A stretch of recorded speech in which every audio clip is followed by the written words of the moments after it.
Olá, a gente está aqui com o professor Nildo Orix, professor da Universidade de Santa Catarina, do curso de Economia e Relações Internacionais da Universidade, membro do Diretório Nacional do PSOL e defensor da Revolução Brasileira. Bom dia, Nildo, como é que você vai? Grande André, imenso prazer estar aqui em Vitória, discutindo com todos os camaradas do PSOL e com a militância em geral, né? Militância revolucionária, socialista, que o Brasil tanto precisa. Nildo, Prazer estar com você aqui. O prazer é todo nosso, a gente agradece inclusive que você fez o pedido, veio fazer outros eventos e fez um pedido ao Diretório Estadual de fazer um evento com o pessoal. A gente não conseguiu fazer, mas acabamos fazendo esse vídeo para aproveitar a sua vinda aqui e trabalhar um pouquinho das questões dessa conjuntura agora, né, nesse momento específico, e também para falar um pouquinho do socialismo, construção do PSOL, essas coisas que nos interessam. Eu vou começar fazendo uma pergunta para você, o seguinte: você é um cara que tem uma vivência interessante aí na América Latina, né? Quer dizer, é o tema da sua atuação como professora, discutir a América Latina, Venezuela e tudo, já teve no México, já passou pela Argentina, tem experiência no Banco Central da Venezuela. Me diz o seguinte, o que está acontecendo agora, especialmente na América do Sul, mas também com uma puxadinha ali no Haiti, porque teve agora um evento social no Haiti, nós estamos vendo agora no Chile, alguma mudança agora na configuração política na Argentina, alguma dificuldade no Uruguai, né, para a esquerda. O que está acontecendo? Qual é a sua análise desses movimentos políticos que estão acontecendo na América Latina, mas especialmente na América do Sul? Bueno, André, eu estou convencido que se trata de um fenômeno de escala continental. Sim. Desde a paralisia do governo de Andrés Manuel López Obrador, que se elegeu numa acachapante vitória contra a direita mexicana. Sim. Até a crise que você bem lembrou essa semana da destituição do primeiro-ministro no Haiti, a provável destituição do presidente conservador e latifundiário de Honduras, na América Central. Enfim, é um cenário latino-americano que eu diria que, de maneira geral, eu sempre tenho um postulado aqui importante dizer, nós podemos analisar a América Latina desde uma totalidade, sim, mas num nível alto de abstração. Depois, é preciso aterrissar nas situações nacionais. E eu creio que, de maneira geral, está acontecendo um acirramento da luta de classe em todo o continente. Aliás, essa hipótese, contra a ideia de uma onda conservadora que nós tivemos, formulações dentro do PSOL, mas fora do PSOL, intelectuais, acadêmicos, a emergência de uma onda conservadora que aqui no Brasil estaria plasmada na destituição da presidente Dilma e na vitória do proto-fascista Bolsonaro. Eu sempre postulei o contrário, que nós estamos vivendo um acirramento da luta de classe. Esse acirramento da luta de classe pode encontrar uma saída pelo liberalismo de direita ou pelo liberalismo de esquerda. Agora mesmo nós vimos como o Macri sofreu uma derrota fatal, acachapante, né? Muito forte. Depois de uma vitória também com a mesma dimensão. E nós vimos como Lenín Moreno, que ao contrário de ser o Michel Temer equatoriano, ele era o vice-presidente da República em 2 mandatos com Rafael Correa, e imediatamente após a conclusão do mandato, Rafael Correa já se exilou na Bélgica.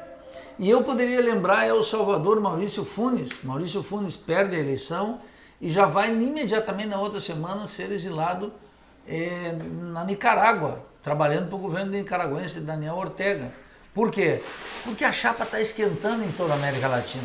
E o espaço para as antigas acomodações em que se dá migalhas sociais, essa digestão moral da pobreza para as classes populares, e a cuchara grande, quer dizer, uma colherada grande para a classe dominante, que eram os governos de Lula, os governos de Cristina, eram os governos de Rafael Correa.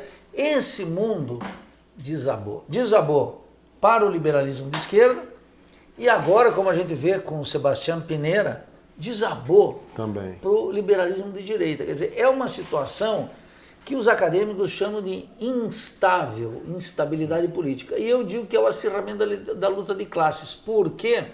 Porque aquela crise capitalista de 2008, 2009, André, ela seguiu o seu curso.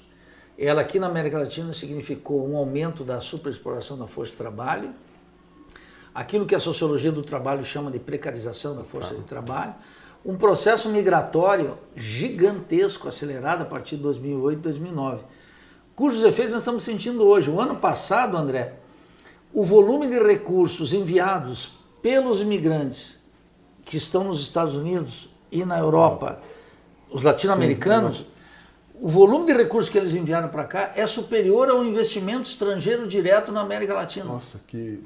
E não é a primeira vez esse fenômeno. Então, para a economia das famílias, né? Porque aí é o único programa social verdadeiramente permanente e com cifras consideráveis. Então, as famílias aqui estão sendo destruídas pelo desenvolvimento capitalista. Não é por uma moralidade liberaloide que está destruindo a família, como que é um discurso conservador no Brasil, que está destruindo a família. Economia, né? Como, aliás, Marx diz tudo isso no Manifesto Comunista. O que destrói a família é o capital. Na América Latina, as vistas estão abertas. Milhões, pai, filho, irmão, tio, sogra, parente, amante, vão tudo para os Estados Unidos, para a Europa, para conseguir emprego, porque aqui desapareceu, vivendo em péssimas condições lá e mandando. Então, aquela crise de 2008 e 2009, e agregando outra coisa, os salários criados de 2008 e 2009 para cá são salários de um salário mínimo e meio, cujo valor é esse. Os empregos criados inclusive os empregos formais. Então veja que essa situação, André, ela foi trazendo uma exaustão social para o liberalismo de direita e o liberalismo de esquerda. Então aquela onda de 2008, 2009, aquela tremenda crise, que aqui um político vulgar como Lula disse que era uma marolinha, ele não entende a natureza da crise capitalista, da crise de largo prazo e a crise cíclica. Ela foi muito destrutiva. E os efeitos começaram a aparecer agora em toda a América Latina. Daí que governos de direita e governos do liberalismo de esquerda, ambos fracassam. Não tem como sustentar. Não tem como dar resultado. A propósito, o único governo que, a despeito de imensas limitações, se mantém a ferro e fogo nadando contra a maré é o governo do Maduro, da Venezuela. O Evo Morales está enfrentando uma situação dificílima agora, porque a direita passa a contestar os resultados eleitorais. É claro que ele perdeu o apoio popular, a eleição foi muito mais disputada e, como tu antecipou, a disputa da Frente Ampla no Uruguai vai ser dificílima e existe inclusive o horizonte de derrota pela primeira vez em muito tempo. Você veja que se esgotou um ciclo. Então, a despeito das minhas preferências ou das tuas, a análise que nós temos que fazer, como uma análise marxista e dentro do PSOL, é uma análise sobre essas condições. Elas vieram para ficar e elas estão fazendo a América Latina operar numa lógica das situações extremas, em que as disputas pelo governo não bastam. Agora nós vamos ter que ter projetos de poder político, ou seja, a revisão do Estado, da economia, das classes sociais e da cultura. E fazer uma coisa muito importante, liquidar com esses regimes políticos eleitorais que são chamados de maneira muito benevolente e imprecisa de democracia. Eu não defendo essa democracia, de jeito maneira. É claro que eu não quero a emergência de regimes proto-fascistas ou de terrorismo de Estado como nós temos na Colômbia. Mas a esquerda não pode sair em defesa da democracia, porque a defesa da democracia será a defesa desse regime eleitoral que nada tem de democrático. E que tem agora o repúdio das massas. Então veja que essa não é uma questão simples, mas nós precisamos discutir. Vamos trabalhar então dois casos. Chile, que acaba de estar, quer dizer, a população está na rua pedindo uma reforma constitucional contra as reformas que foram feitas já desde 30 anos atrás, né? Que as reformas no sistema previdenciário, inclusive no mesmo modelo que foi proposto aqui. Quando em 82, quando quebrou? Exato. Então, mas também rechaçando o modelo de decisão da democracia, que é isso que eu estava falando, modelo de democracia burguesa, que tem ali um intermediário que é o Congresso, mas um intermediário que tem lado que não é o lado do povo. E o povo já entendeu isso, porque se fosse só uma questão de um repúdio ao Pinheira, era mais fácil trabalhar junto ao Congresso. Sem dúvida. Mas não é isso. É uma falta de legitimidade do próprio Congresso, que seria o poder capaz de regular ou de fiscalizar ou de impor uma barreira ao Poder Executivo e também ao Poder Executivo. Obviamente, no regime presidencialista, a figura do presidente fica, para bem e para mal, fica posicionada no centro dessas discussões. Então, o Chile, nessa convulsão social, nós, com um modelo muito parecido com o Chile, em dois aspectos que eu vou te dizer. Primeiro, a aplicação do receituário neoliberal, que foi feita aqui também, depois da redemocratização, mas também sendo um país que não fez nenhuma justiça de transição como o Chile não fez, né? A Constituição brasileira, assim como a Constituição do Chile, são, de certa forma, cada uma à sua maneira, uma concessão do regime militar. Uma concessão porque nunca houve uma ruptura fundamental. Tem algum elemento aí que a gente pode dizer que tem paralelismos, que a gente possa fazer de tradução ou previsão para nós que tem alguma coisa no Chile que possa nos servir, né, de elemento para uma certa previsão do que vai acontecer no Brasil, ou não tem, ou é tudo totalmente diferente? Como é que você está lendo isso? Sempre se pode, com sumo cuidado, sim, mas sempre se pode. Veja, o caso do Chile, eu estou de acordo com o teu diagnóstico. No Chile, ontem nós tivemos uma greve geral gigantesca, sim, e todos os dias 1 milhão de pessoas na rua, não é brincadeira. Sim. E mais em Santiago. Sim. Não é? Então, o que nós tivemos em 2001 na Argentina e no Equador? Um cavalo lá na Argentina. Qual era a consigna que veio das ruas? Que se vaiam todos. Todos. Corte Suprema, Congresso Nacional, presidentes da República, se trocou em 7 dias 5 presidentes da República. E no Equador, a crise de 21 de janeiro de 2000, ela foi mais profunda que a atual, porque inclusive implicou numa ruptura do mando armado. Generais para cima, com o establishment, sim, e embaixo os coronéis e sobretudo os capitães, que aderiram à orientação da CONAIE, que fez um partido político, me escapa o nome agora, sim, Pachacuti, e que entrou no governo do tenente-coronel Lúcio Gutierrez, que inclusive foi formado em Educação Física aqui no Brasil, se graduou aqui na Federal do Rio de Janeiro, e que se arrependeram fortemente. É um movimento das nacionalidades indígenas no Equador que nunca mais participaram de governos. Então veja, naquele momento das ruas de Buenos Aires e das grandes cidades, Córdoba e etc., nasceu a consigna que se vaiam todos. No Chile agora, essa é a consigna.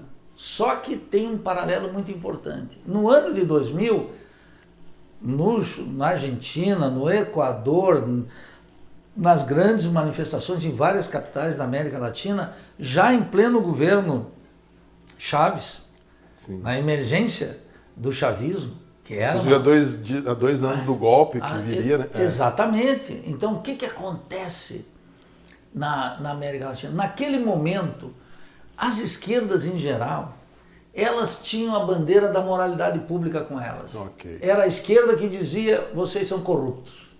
Veja o caso brasileiro. O caso brasileiro era Lula e tinha esse moralismo udenista, que agora o PT acusa a direita, era o que se praticava dentro do PT. Sim. E eu sei porque nós estávamos lá. Sim. Então qual era o discurso dominante que nós marxistas rechaçávamos? Parem de reduzir a política moral. E o PT fazia o discurso moralista. Sim. Bem, a moral naquele momento, na Argentina, no Equador, no Brasil, na Venezuela, era o seguinte: os regimes são corruptos. Agora tem um contraste muito grande. Quem está com a mão empunhando a bandeira da moralidade pública é a direita. Essa é uma disputa essencial. O Sérgio Moro é um canalha. Deltan Dallagnol é um canalha. Mas o problema é que Lula, FHC, Dilma dirigiram um sistema corrupto da cabeça aos pés. E que continua corrupto com o Bolsonaro, assim como o Michel Temer. Então esse eu diria que é um grande contraste. Segundo, aquelas reformas neoliberais tratadas assim, eu considero essa expressão muito imprecisa, mas eu entendo e nós estamos trabalhando nessa dinâmica. Agora foi substituída pelo que eu chamo de um ultraliberalismo, cuja expressão máxima é o Paulo Guedes. E que lá no Chile era o Chile de Pinochet. Sim. E que já durante o governo Pinochet, a mídia oculta, Mas em 1982 teve uma quebra do sistema previdenciário. O Chile quebrou pelo menos 2 vezes antes desse momento agora. Só que, claro, isso não ganha manchete de jornal. A esquerda brasileira acompanha muito pouco, com rigor, e faz transposições mecânicas. Como, por exemplo, a grande manifestação da CONAIE no Equador não vai tocar o mundo indígena brasileiro, porque lá no Equador são 60% da população, aqui são 1 milhão de indígenas. O massacre é o mesmo, mas a capacidade e a magnitude do fenômeno é diferente. Então eu diria que tem a bandeira da moralidade pública está na mão da direita. Ainda que com a mão suja, né? E com a mão completamente suja. É um é uma canalha, ladra, que assalta o Estado todos os dias. E que não é que só não rouba com as empreiteiras, JBS, Odebrecht, e financia os partidos políticos como financiou PSDB, PT e toda essa corrupção.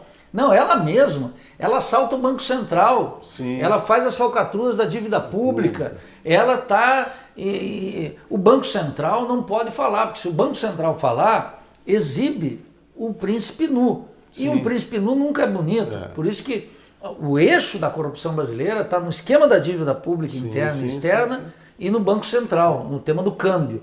É aí que Sérgio Moro está implicado até a medula com as famosas CC5, que era uma antecipação de câmbio, um mecanismo que tirou do Brasil 135 bilhões de dólares. Né? Aquele modelo derivativo. 135 bilhões de dólares, cujo doleiro sabe quem era? Youssef. Então, mas se os crimes estão todos tipificados, a mão de Sérgio Moro está aí, e se tivesse uma investigação, Sérgio Moro acabaria na cadeia, que é onde deveria estar. Mas todos os presidentes do Banco Central do Lula, da Dilma, também. O Meirelles é o quê? O Meirelles era o executivo da JBS para transparência. A JBS comprou 800 políticos. Veja, tinha uma lista de compliance é esse, né? Então veja, se a gente tem que tocar o tema da corrupção, não pode dizer, como tem uma certa moralidade decadente do liberalismo de esquerda, o sistema é corrupto. Bom, se o sistema é corrupto, não participemos dele. Ou lá dentro enfrentemos esse sistema. Então eu diria que essa é uma diferença e que o liberalismo foi transformado nesse ultraliberalismo que corresponde, e aí eu acho que é o fundamental, André, a uma nova fase do desenvolvimento capitalista na América Latina, em que o eixo não é mais o tema da industrialização. O que era a industrialização na América Latina? O máximo da consciência burguesa possível nas condições da periferia. Vamos industrializar. Bom, agora são todas sociedades urbanas, industriais, e a dependência e o subdesenvolvimento se amplia de maneira gigantesca. Aqui, o que está vigorando agora? Formas rentísticas de acumulação de capital, que é o agro é tech, o agro é pop, o agro é tudo, o bordão do principal partido da burguesia, que é a Rede Globo, a mineração, da qual é motivo de orgulho tanto para Ciro Gomes como para Cátia Abreu, quanto para Haddad, para todos esses políticos vulgares que estão aí. E você sabe que a gente mora numa cidade impactada pela mineração. Óbvio. Porque não é só Brumadinho e Mariana. Não é Minas. Aqui, que é o porto de saída desse minério, um dos portos mais importantes desse minério, o efeito está aqui nesse ar em que a gente respira. Aqui tem uma discussão sobre o pó preto, que é assim que é chamado aqui, que é o pó de minério ligado ao pó de carvão que é soprado lá da ponta de Tubarão e que cria um ponto fora da curva no nível de problemas respiratórios na população dessa região. Deixa eu ver. Quer dizer, é o efeito do desenvolvimento capitalista imediato. Direto. Então, veja, eu acho que tem, além desses efeitos ambientais perniciosos, drásticos, profundos. Tem o efeito econômico de... Né? E aí, o que está acontecendo? Como essa semana a Ford, lá em São Bernardo do Campo, acabou de fechar... Fechou definitivamente. Seus últimos 600 empregos. 600 trabalhadores demitidos. O que fez o sindicato? Nem a ocupação da fábrica fez. Então, veja, o sindicalismo em crise, incapaz, etc., não quer tomar medidas mais drásticas. Não é que não possa, não quer. Teria que escrachar isso, ainda mais num governo proto-fascista e ultraliberal como o Paulo Guedes. Porque para esse ultraliberalismo, bastava eles anunciar que o evangelho do livre comércio que choveria capitais. Sim, não é isso, né? E está ocorrendo exatamente o oposto. Agora, por que isso que deve ocupar a interpretação marxista, e nós no PSOL temos uma obrigação de elucidar isso para a população, porque os outros partidos não vão fazer, O PSOL tem a obrigação de ter uma visão totalizante, para além das causas que nos moveram até agora, que sustentam o mandato. Essa visão totalizante, André, ela tem que entender que nós estamos em plena fase de desenvolvimento de um capitalismo dependente e rentístico, em que as formas de valorização dependem de uma superexploração da força de trabalho, de um grande ataque à natureza pela via da agricultura e na mineração, e formas de acumulação fictícia, cujo epicentro é a dívida interna, que desde Cardoso, passando por Lula, Dilma, Michel Temer e Bolsonaro, só cresceu. E agora Bolsonaro vai dar o tiro de graça. Em que sentido? Quando ele está fazendo a desvinculação das receitas da União, o que ele vai fazer? Ampliar a capacidade de endividamento do Estado e fazer a festa do rentismo. Quem é que participa do rentismo? Os comerciantes, os industriais remanescentes, o capital agrário, o capital bancário, obviamente, que coordena a orquestra e dá essa coesão burguesa. Então, ao contrário lá do ano 2000, quando ainda havia certas frações de classe em contradição com o projeto neoliberal, agora, como resultado daquela transformação, a coesão burguesa é total. Tu não vê, por exemplo, no Brasil, a burguesia industrial brigando com o banco, né? Brigando com o governo. Está tudo fechado como nunca esteve. É inédita essa transformação. Isso ocorreu durante Cardoso, Lula, Dilma, Michel Temer e agora com Paulo Guedes. Inclusive ontem, não lembro quem é que estava falando, mas ouvindo o rádio, alguém estava chamando a atenção do SCAF para que ele não passasse pano nas falas de Bolsonaro. Olha só. Quer dizer, e falando dessa questão do problema presidente da Fiesp, exato, para que não passasse pano nas falas do Bolsonaro ou do filho agora, porque depois nós vamos ter que falar um pouquinho sobre isso, por conta do efeito que esse modelo, e olha só, não era uma mídia da esquerda, mídia de direita, do rádio aberto, né?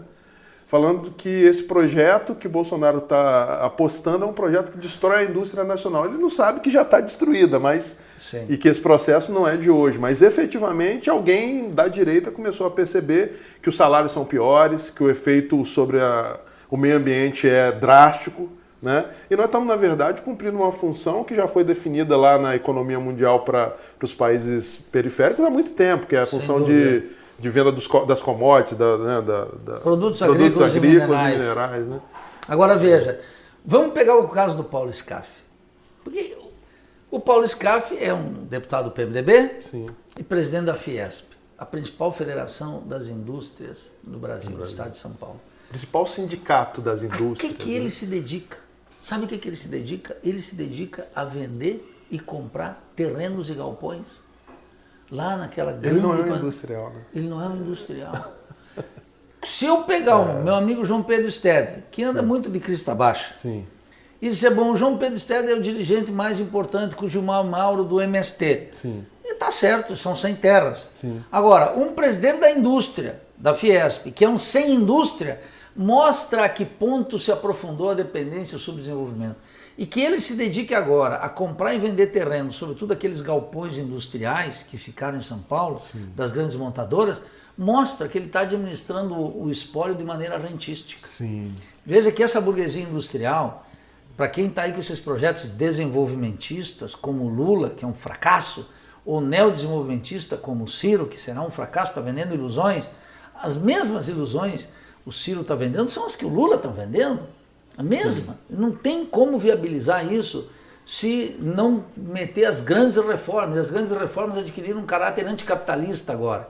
Por isso que eu digo que nós estamos marchando numa situação de lógica extrema, que não dá para fazer pacto com nenhuma das frações do capital. E a burguesia industrial, aqui do senhor Paulo Scaff, se dedica a esse tráfico de mercadorias, de terrenos, comprar e vender. Essa burguesia industrial, que outrora foi o orgulho dos uspianos, do Fernando Henrique Cardoso, de Carlos Martins, Carlos Estevão Martins, todos aqueles intelectuais que produziram, e que afetou enormemente o PT e a cabeça do Lula. O Lula é governado... Ainda por essa imagem do grande... Ele chegou a dizer agora há pouco tempo que os empresários do tempo dele não eram iguais os de agora. É, né? Que não só o tempo dele acabou. Não, e também nunca houve empresário bom, né? Mas quer dizer, veja, aquele tempo no sentido que tinha o setor de autopeças, o grupo 14 da Fiesp, que cumpriam funções subsidiárias da expansão multinacional. Não existe mais. Não existe mais. Tem a China e o setor manufatureiro dos Estados Unidos que bombam a economia mundial e estão colocando a Índia. Então veja, nesse contexto, aqui na América Latina, e sobretudo no Brasil, o antigo orgulho burguês se dissipou. O que se atualizou? Por isso que eu digo que a Revolução Brasileira está em curso. Ou nós assumimos a Revolução Brasileira, ou vamos ajoelhar, consciente ou não, no bordão: o agro é tech, o agro é pop, o agro é tudo. Essa vai ser a questão. Sim. Porque aquela burguesia industrial que dava um pacto de classe, que deu no sindicalismo do ABCD, nas greves, grandes greves da Vida Euclides, dos famosos sindicalismos combativos, isso desapareceu para sempre, não é possível voltar. Então, acho que essa é a questão fundamental. Esse é um contraste com a América Latina. A outra questão que a gente precisa tratar é o seguinte: essa relação Chile-Brasil como exemplo, quer dizer, agora nós estamos aí sob uma ameaça do príncipe, né? O filho do rei, porque aqui a gente acabou de eleger uma monarquia presidencial, né? Em que você tem um presidente que se acha rei e os filhos, um deputado federal, um senador e um que é inclusive vereador do Rio de Janeiro, e que se acham investidos do poder republicano federal, e inclusive ameaçar, na verdade, reapresentando uma ameaça já apresentada em outro momento, de um golpe formal, assim, um golpe militar formal, um AI-5, fechamento de regime. Obviamente é militar porque eu estou pressupondo que ele vai utilizar a força militar dentro da cabeça dele, que teria apoio, inclusive com a manifestação lá do general, assim, meio que dando a entender que era possível, só precisava saber qual é a estratégia, qual a tática. Nós estamos diante de uma situação grave dessa e uma imobilidade danada das bases sociais brasileiras, dos movimentos sociais. Há muita fala no sentido de nós estamos contra essa manifestação, mas não tem uma perspectiva de manifestação de volume nas ruas, rechaçando esse tipo de coisa que deveria estar na nossa cabeça, afastada da possibilidade até de se ouvir isso há muito tempo. Você acha que é possível acontecer algum movimento social contra isso agora? Isso pode ser estopim de algo? Essa provocação, por outro lado, do Bolsonaro, você acha que é só uma fala desarrazoada ou tem um processo aí, tem um acordo aí nessa fala com o próprio pai, que acabou falando que quem pensa no AI-5 hoje está sonhando? Ele não disse que está tendo um pesadelo ou que estava louco, ele falou que está sonhando. E as palavras têm seus sentidos. Efeito prático. Olha só, um dos fenômenos mais importantes da política no Brasil é a banalização do discurso político. Por isso que eu nunca aceitei a narrativa petista de que nós tivemos um golpe no Brasil. Sim. Ao contrário da maioria do nosso partido. Por quê? Porque nós temos que ter um cuidado com isso, porque nós tivemos um golpe no Brasil, 1º de abril de 64. Isso implantou uma ditadura de 21 anos. E não dá para igualar essas coisas. O jogo político burguês, da democracia burguesa, é um golpe atrás do outro. Falcatruas, decisões do Supremo, decisões da Justiça, das cortes, dos congressos. A própria presidente Dilma se elege com um programa, dá um calote eleitoral e aplica um programa diametralmente oposto. Veja que... Então, quem viveu uma ditadura de 21 anos não pode banalizar o discurso desse aprendiz de feiticeiro, irresponsável. Uma canalha que se apoderou do Congresso Nacional e que está comandada pelo protofascista Bolsonaro e seus filhos. Gente muito perigosa, que nós temos que indicar muito claramente que são inimigos da pátria e do povo. Muito claramente. E essa gente, ela não vacila em ir para uma ditadura. Né? Não, ela não vacilaria. Agora veja, vamos pegar o espelho chileno. e para discutir isso no Brasil. O Chile viveu um regime Pinochet que a sociologia latino-americana, o pensamento crítico, diz que se alguma vez nós tivemos algum regime parecido com o fascismo... Foi lá. Eu estou falando Álvaro Briones, Agostinho Cueva, Rui Mauro Marini, os grandes teóricos. Nós poderíamos discutir a experiência fascista, seria no caso chileno, com um conjunto de reservas que nós não temos aqui tempo suficiente para tocar. Mas, o caso chileno, agora as massas saem às ruas, protestam violentamente contra Sebastião Pinera, que acaba de vencer as eleições, digamos, ele não está no final do mandato. Mas o seu mandato já acabou. Qual é o problema? É que o Partido Socialista e o Partido Comunista tampouco podem sair na rua reivindicando protagonismo. Por quê? Porque eles foram corresponsáveis por esse modelo que empobreceu o povo chileno. Lembra? Bachelet, que era considerado de esquerda, eles tocaram isso que o Sebastião Pinera está fazendo. Como o Lula, Fernando Henrique, Michel Temer, isso aqui é tudo um elemento de continuidade. Os aspectos chamados programas sociais não são suficientes para deslocar o poder. Não são. Isso é o que eu chamo a qualidade católica, destituída de protagonismo popular. Isso é de uma pobreza olímpica, eu chamo isso de uma digestão moral da pobreza inaceitável. Ainda mais num país que tem uma capacidade de produção de riqueza como tem o Brasil, em que dão as migalhas para o povo, essas migalhas sociais, eu acho isso nefasto. Porque enquanto isso aumentou o poder de todas as frações do capital. E quero dizer algo mais importante, ao contrário dessa falácia petista que anda por aí, a concentração de renda e da propriedade do patrimônio aumentou durante todos esses governos. As cifras são muito eloquentes. Então essa coisa dos avanços sociais é uma falácia que nós temos, que uma análise da economia política minimamente rigorosa joga por terra. No Chile, o Partido Comunista e o Partido Socialista não podem sair em defesa desse movimento. E por isso que estão negociando com Sebastião Pinera a estabilidade do regime. Agora, o espelho chileno, André, ele é muito importante para nós. Porque como saiu 2013 aqui, que foi espontâneo, mas nós analisamos os números de então, um trabalhador em São Paulo, e haviam 4 milhões de trabalhadores em São Paulo, gastavam 32% do salário para um transporte péssimo, caótico, tardio e ruim. Era muito caro. Por isso que o movimento Passe Livre dizia não é pelo 20 centavos.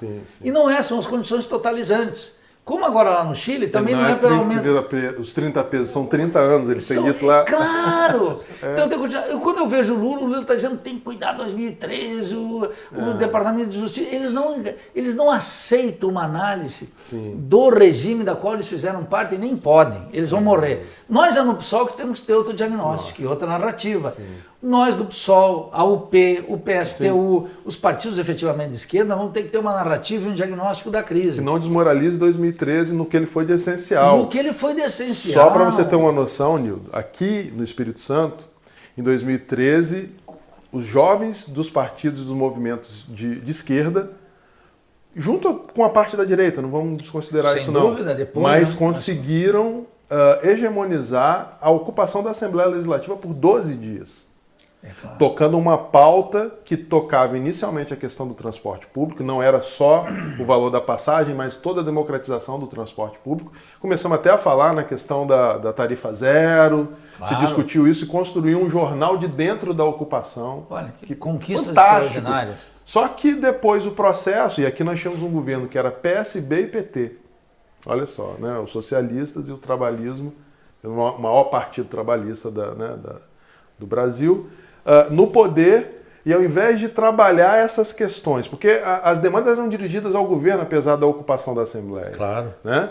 Ao invés de trabalhar essas questões e construir a partir dali um modelo novo de poder popular, de relação com o poder popular, abafaram, usaram a polícia para dizimar as manifestações, com professores e professoras solidários aos alunos sendo atacadas com gás de pimenta, está tudo na internet. Então, esse processo é importante porque 2013 poderia ter sido outra coisa. Poderia e deveria ter sido. Qual é o problema? Veja aqui no Brasil, e é o mesmo drama chileno. Por que Pinera ainda está estável? Ele pode cair? Pode. Eu não colocaria minhas cartas hoje nisso, mas não adianta fazer previsão. Temos que analisar o que está acontecendo. Então, o Partido Socialista e o Partido Comunista não pode encabeçar uma mudança radical do sistema. Por quê? Porque as massas não confiam nesses dois partidos. O que aconteceu em 2013? Em 2013 foi claro, o movimento Passe Livre sai em São Paulo, é reprimido violentamente, encontra uma solidariedade social gigantesca. Nunca se esqueçam, o bonitinho, o bom moço do Fernando Haddad anuncia o aumento junto com o picolé de chuchu, que é o Alckmin. Era um sistema petucano, em pleno funcionamento. Quando eclodiu as manifestações, e então a direita, a partir da Rede Globo, no quarto dia, com aquele sem vergonha do Arnaldo Jabor, que vai primeiro escrachar durante 3 dias o movimento Passe Livre. Como não deu resultado, aí ele muda a posição. E aí a direita vai e começa a ocupar e introduz a pauta da moralidade pública. Ali, a presidente Dilma, o que ela fez? Isso que nós temos que analisar. A presidente Dilma chamou um pacto com os principais prefeitos e os governadores. Levou para Brasília. Eram 5 pontos. Um era a mobilidade. Mas o primeiro era respeito à estabilidade fiscal. O que significa, não vamos mudar a política econômica. Então, naquele momento, a presidente Dilma tocou pela última vez a possibilidade de ela mudar a eleição de 2014 e fazer algo fundamental. Subo nesse movimento de massas que estava querendo a jugular dos tribunais, do Congresso Nacional e da corrupção. O que a presidente Dilma fez? Tal como aqui no Espírito Santo, e isso foi pão comido em São Paulo, em toda parte, a presidente Dilma chamou os cardeais do sistema petucano lá em Brasília, daquele sistema carcomido e corrupto que deu em Bolsonaro e em Michel Temer, fez um pacto, esterilizou o movimento popular, e eu lembro que as 2 principais lideranças do movimento Passe Livre, que se reuniram lá em São Paulo, em Brasília com a presidente Dilma, eles saíram da reunião com a presidente Dilma, André, e saíram estarrecidos, que a presidente Dilma chegou para eles e perguntou, escuta, mas passagem grátis? E os meninos que são estudiosos do tema, viram todas as páginas, não, presidente, não tem nada grátis, é passe livre, mas é pago. Com imposto. E eles saíram estarrecidos da falta de conhecimento do próprio projeto. Do sistema.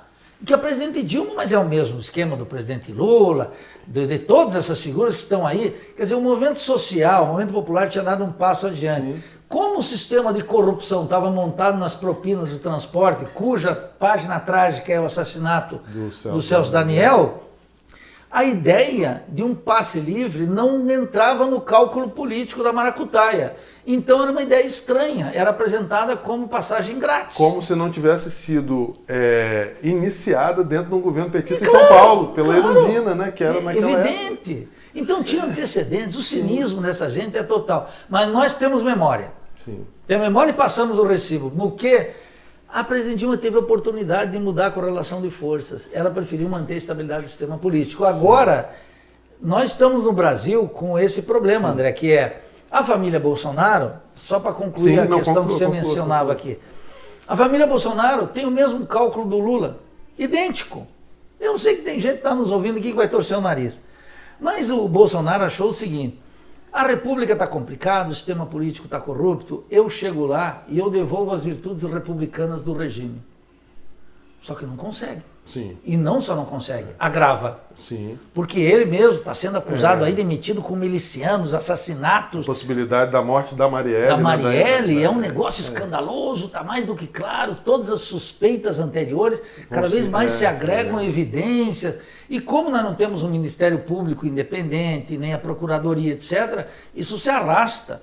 É uma tragédia. Uma chaga a mais na desconfiança dos poderes. E eles estão piorando a situação em absolutamente tudo. Então a ideia de que ele assumia e regenerava a República é falsa. O Lula pensa a mesma coisa. Sai da cadeia, faz uma caravana pelo país, empolga as massas, vai para a eleição. Faz um pacto. Porque o Lula quer a massa não como sujeito ativo. O Lula quer a massa como ovelha eleitora. Nós nos comportamos como ovelha. A cada 4 anos, somos convocados a votar nele. E confiar na sua sapiência de acordos, etc., que ruiu com o fracasso histórico, a derrota histórica daquela destituição da presidente Dilma, em que ele e Dilma descem a rampa do Planalto cabisbaixo. derrotados, incapazes de convocar o povo para a disputa. Isso é importante. Então veja, essa situação aqui, o Lula pensa que se ele assumir, ele restitui a credibilidade do sistema político. Aos olhos, André, da imensa maioria do povo, não importa quem estiver lá no atual sistema, é o espelho chileno. Sim. Aí que as coisas se unificam. O espelho chileno é que a direita não tem credibilidade, o Partido Comunista e o Partido Socialista tampouco, as massas estão na rua repudiando os partidos com toda a razão, estão repudiando o sistema político, estão pedindo uma saída radical. Eu não acho que tem uma revolução em curso no Chile, sim. Mas tem uma grande rebelião popular. Isso pode acontecer aqui, eu quero te dizer, está em curso, está em gestação. O tempo da explosão social no Brasil é diferente da Argentina, diferente do Chile, diferente do Equador, diferente do México, porque tem características de formação socioeconômica, espacial, etc. A política argentina se define em Buenos Aires. Sim. A política mexicana se define na Cidade do México. A política equatoriana se define em Quito, tal ponto que o Sebastião Pinheira pode se refugiar em Guayaquil, quando a crise ocorre. Sim. Percebe? A política boliviana não se define em Sucre, na capital, se define em La Paz, e em El Alto, que é... Sim. Então, em Caracas se define a política venezuelana. Não é que o resto não conta, conta, mas o caráter explosivo, o estupim e a decisão final cabe nessa... O Brasil não, tem outra dimensão, disperso, né? Mas aqui ocorre, está em curso. E o que nós vamos precisar aqui, então, André, é uma discussão de qual é a vanguarda política que nós precisamos. Por quê? Nós, no PSOL, sabemos que a desconfiança pública aos partidos políticos também nos afeta. Se fosse diferente, nós estávamos com uma filiação em massa, crescimento vertiginoso, e não estamos. A desconfiança pública... Uma eleição nacional que acabou em 2018, deveríamos ter tido uma grande... E tivemos, eu na última eleição, escrevi sobre isso, tivemos um fracasso eleitoral rotundo, um fracasso político maior ainda. Um político porque nós não marcamos a diferença. Né? Nós ficamos, na prática, como um puxadinho do PT. Que é um fantasma que nos ronda, um espectro que nos ronda. Sim. E segue rondando incrivelmente nós aqui, quando nós temos uma oportunidade extraordinária de diferenciação, né? De ser um protagonista, de buscar agora plantar. Então o que eu acho que está ocorrendo, André, é uma aceleração da crise, e eu não sei, e aí é o dilema do PSOL, se nós teremos capacidade de formar dentro do partido e socialmente com os partidos verdadeiramente de esquerda, uma força capaz de enfrentar a podridão do sistema petucano que acabou e a podridão do ultraliberalismo e proto-fascista que nos governa. Sim. Esse é o drama do PSOL, esse é o drama do espelho chileno, que nós temos aqui uma oportunidade, porque a história não vai se repetir de maneira igual. O rio que passa nunca é o mesmo. Então nós precisamos agora ter a virtude como partido de saber que o PSOL não tem compromisso com isso, abandonar aquela concepção que sempre afeta os partidos de esquerda do cretinismo parlamentar. Sim. Achar que no parlamento podemos resolver alguma coisa. Tu fez campanha, eu fiz campanhas, vamos fazer campanha, mas não é disso que se trata. A impotência da nossa bancada é gigantesca, a despeito de serem combativos, lúcidos, honestos, devotados, mas o jogo político não perdoa. Sim. Então o Brasil está nessa situação.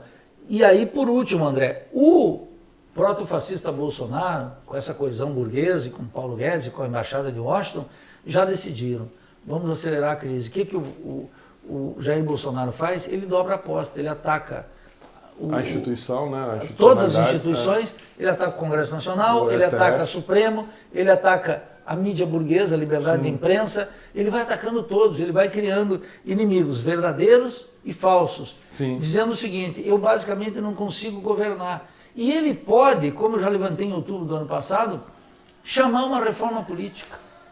Aquelas que os tucanos não fizeram, que Lula não fez, que Dilma não fez, que Michel Temer nunca se propôs, ele pode colocar para direitizar o sistema político. Já tem 5 projetos de lei no Congresso Nacional, André, que, por exemplo, permitem, em condições de normalidade política, violar completamente o correio eletrônico, WhatsApp, etc. E nós podemos chegar no caso colombiano, que até tem juízes da corte sem rosto. Quer dizer, nós podemos ter um sistema político que combina eleições periódicas, corte suprema funcionando, mídia aberta, liberdade de imprensa preservada, e uma matança, um terrorismo de Estado que se exerce sobre as classes populares, suas lideranças. O Brasil caminha para um regime desse tipo. Eu não tenho dúvida nenhuma. Por isso que não haverá aqui a possibilidade de um enredo, olha, não vai ser tão ruim, nós podemos fazer um acordo, e pode ter um acordo entre Ciro e Lula então faz uma chapa. Então você tocou na questão. Isso não pode mais. Frente ampla. É uma ilusão completa. A Frente Ampla no Uruguai está mostrando agora toda sua debilidade, pode inclusive perder as eleições presidenciais. Mas, a despeito da contingência eleitoral, o que seria uma frente ampla? Uma frente ampla para enfrentar o quê? O fascismo? Não é possível, historicamente, enfrentar o fascismo com frente ampla. O fascismo, quando ele emerge, ou um regime proto-fascista, quando emerge, ele tem algumas propostas. Primeiro, na economia, ele significa uma expansão, tal como nós tivemos na ditadura militar no período do milagre. Não é o que se avizinha. 2, precisa ter o apoio das classes médias, da pequena burguesia proprietária, Sim. que vai ganhar alguma coisa. Esses setores estão perdendo. 3, precisa ter lideranças fascistas. Elas não existem. 4, precisa ter uma tropa fascista, que numa reunião, como eu vou dar aqui o curso de formação da Revolução Brasileira, no sábado, ela pode ser interrompida por gente vestida de camisa negra. A tropa não precisa ser uma tropa do exército, a tropa é social, né? É uma tropa miliciana, de distinto tipo, organismos da direita que são com taco de beisebol, pode eliminar qualquer coisa, que tem um grau de violência paramilitar, ou inclusive extramilitar, de organizações civis organizadas militarmente.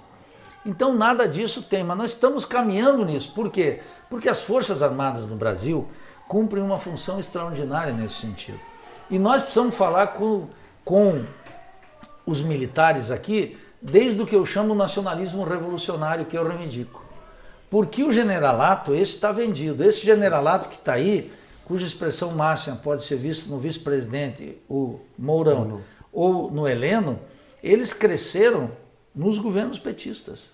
Nunca vamos esquecer, o general Heleno presidiu as tropas e o comando da MINUSTAH no Haiti, numa ingerência absurda que o progressismo aqui considerava algo positivo, e que o grande pesquisador Ricardo Seitenfos, que foi para lá, ele é da Federal de Santa Maria, escreveu um livro luminoso mostrando precisamente como foi nefasto para o povo do Haiti a ação da MINUSTAH. Inclusive com denúncias de violação, de todo direitos, tipo, de violação sexual das mulheres. assassinato, violação das mulheres, repressão generalizada, controle dos sindicatos, controle dos bairros, em operações que estão se repetindo no Rio de Janeiro e nas grandes favelas brasileiras. Teste lá para saber o que faria aqui. Definitivo.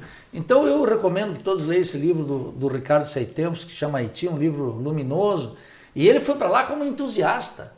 Convidado pelo Itamaraty, e depois de 3 anos lá mudou completamente a visão. Mas, claro, é um sujeito que tem 2 moléculas de independência e honestidade intelectual, que falta para toda essa cúpula petista, PSDB, DEM, tudo isso aí faz parte do sistema. Essa gente está comprometida até a medula. E o Lula quer parecer como se fosse um bonapartista capaz de, por um encanto, ou iluminado pela Igreja Católica, administrar isso. Não pode. Todos esses evangélicos que hoje estão na direita, eles apoiaram Lula no primeiro e no segundo mandato, apoiaram Dilma. Quando as pessoas ficam aqui espantadas com o Magno Malta daqui, aquela figura deprimente, né? Era lulista empedernido. Silas Malafaia, lulista empedernido. E o Bispo Macedo, lulista empedernido. Todos eles cresceram como os militares. No que diz respeito aos militares, nós temos que ter a propósito do nacionalismo revolucionário. Porque, certamente, entre os capitães, tenentes-coronéis, embaixo e na tropa, é absolutamente inaceitável que um presidente da República bata a continência para a bandeira estadunidense. E é mais inaceitável ainda que o vice-presidente Mourão diga que o Brasil tem que se aliar com o bloco americano, aceitando o conceito de segurança hemisférica, que é pró-imperialista, que serve aos interesses nacionais dos Estados Unidos. Os oficiais brasileiros, de todas as forças, inclusive policiais militares, um monte de gente está atônita com isso, olhando, não é essa a função. Agora, quando pega uma esquerda abobada, que não faz uma discussão séria sobre o nacionalismo, É claro que não leva a sério o discurso da esquerda, mas nós precisamos. Eu digo que a tradição da esquerda precisa unir o marxismo crítico e o nacionalismo revolucionário, que vem das nossas tradições, e mostrar claramente que as Forças Armadas não podem ser um gendarme da nação. Não pode ser, como diria Simão Bolívar, né, infeliz do soldado que tem que atirar com o seu povo. Então nós precisamos ter aqui uma concepção nacionalista revolucionária, que tire as Forças Armadas da órbita de Washington, cuja expressão máxima foi um general brasileiro atuando como subcomando sul dos Estados Unidos, que era a Escola das Américas, que criou todos os ditadores e fez todos os crimes. E nós precisamos investigar nas Forças Armadas todos os crimes do passado, para dignificar as Forças Armadas. Sim. Porque as novas gerações de militares não têm que ter compromisso com os crimes do passado. Eu fico pensando num general como Golbery. O Golbery do Couto e Silva, que era um estrategista da ditadura, ele saiu do governo e virou diretor-presidente da Dow Chemical do Brasil, de uma multinacional. Ora, esses generais entreguistas. Sim. Entendeu? Sim. Que uma nova concepção das Forças Armadas tem que revisar profundamente, André. E nós da esquerda temos um compromisso de impulsionar esse movimento. Ô Nildo, eu acho que a gente conseguiu fazer aqui uma leitura rápida, mas necessária nesse momento, inclusive, né? Porque a gente está aqui falando hoje, dia 1º de novembro de 2019. Acho que é bom marcar essa data. Boa. A data posterior, a gente está no meio de uma confluência de ações em toda a América do Sul e em parte da América Latina, e um dia depois dessa manifestação terrível, né, do Eduardo Bolsonaro, que fala dessa possibilidade de reedição de um ato do AI-5, e no dia, inclusive, que o pessoal vai às ruas no Brasil inteiro para cobrar, na investigação do crime da Marielle, a questão da participação, o indício da participação do próprio presidente e de alguma forma relacionado com os executores. Então, é importante marcar essa posição desse momento, que a fala está nesse momento, né? Que é uma fala que analisa os fatos a partir desse momento. E eu queria agradecer a sua disposição de estar aqui, dizer que a gente pretendia fazer, né, de novo, um ato presencial do PSOL, mas em razão, inclusive, do evento que vai ter hoje à noite, a gente está organizando aqui com você essa gravação que vai ao ar depois, algum dia aí, né, que a gente conseguir terminar aqui as nossas edições, mas o mais breve possível, para que a gente ainda pegue essa conversa sua quente, né? Igual a pão da manhã. Pão recém-saído. André, é um prazer imenso estar aqui com você. Obrigado. E hoje vou estar lá no ato, reivindicando, exigindo do Estado brasileiro que elucide até o fundo e até o fim quem mandou matar Marielle e Anderson Silva. Essa é a questão. Sim. Mataram dois brasileiros, né? Dois trabalhadores, uma camarada do PSOL, que precisa ser investigado. Os criminosos já estão presos. Os executores. Os executores. Mas nós precisamos saber quem mandou matar Marielle. Isso é uma obrigação do PSOL, mas é uma obrigação de todos aqueles que estiverem lutando por um mínimo de justiça entre nós e como parte de um governo, como parte de um projeto, como parte de uma sociedade em que essa violência, a opressão e a exploração, como disse Marx, não sejam mais do que cicatrizes da história. Então foi um prazer estar com você, meu irmão. Um abraço. Seja bem-vindo sempre, de volta. Obrigado.